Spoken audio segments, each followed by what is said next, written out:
Awali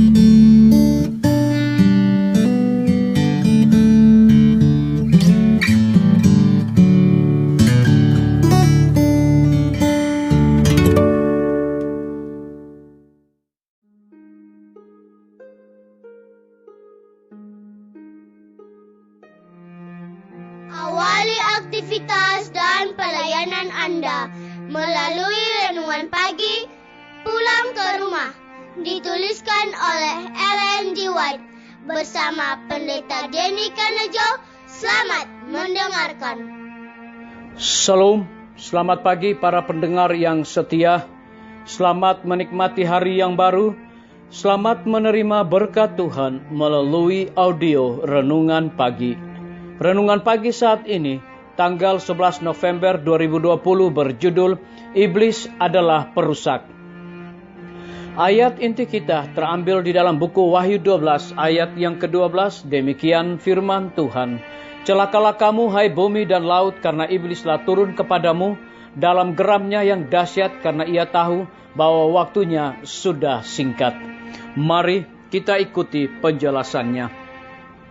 Iblis menyenangi peperangan, karena peperangan menimbulkan perasaan-perasaan paling buruk dalam jiwa, dan kemudian menggiring kepada kebinasaan korban-korbannya yang telah berlumuran kejahatan dan darah.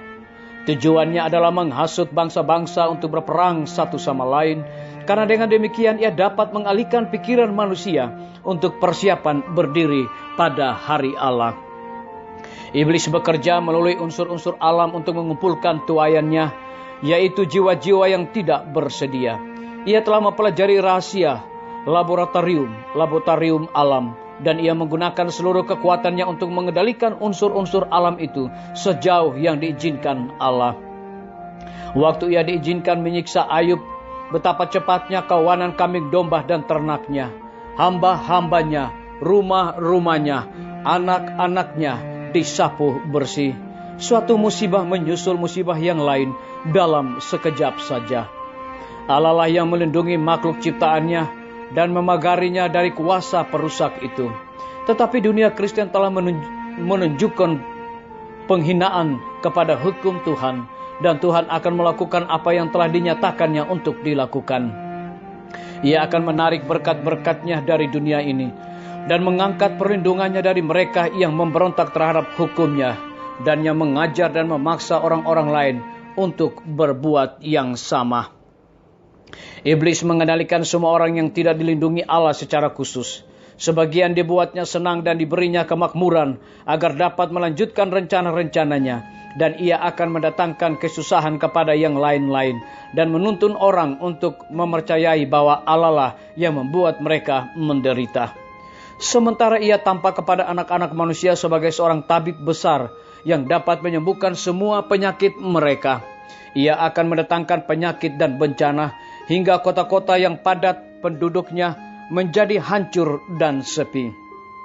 Bahkan sekarang pun ia bekerja dalam kecelakaan dan bencana baik di darat maupun di laut, dalam musibah kebakaran besar, dalam topan yang dahsyat dan badai yang ganas, angin ribut, banjir, angin puyuh, gelombang pasang, gempa bumi di berbagai tempat, dan dalam ribuan bentuk. Iblis menjalankan kuasanya. Ia menyapu bersih tuaian yang sudah masak, sehingga kelaparan dan kesusahan pun menyusul.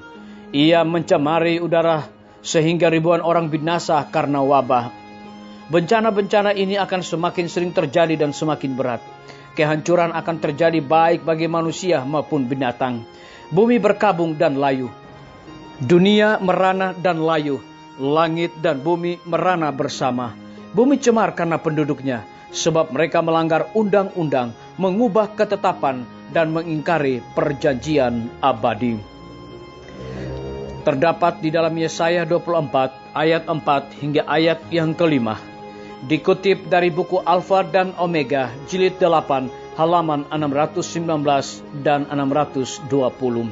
Saudara-saudaraku, para pendengar yang setia dimanapun Anda berada saat ini, semoga firman Tuhan hari ini akan menjadi berkat rohani bagi kita semua. dalam melakukan aktivitas kita masing-masing. Saya mengajak semua para pendengar yang setia untuk berdoa bersama-sama.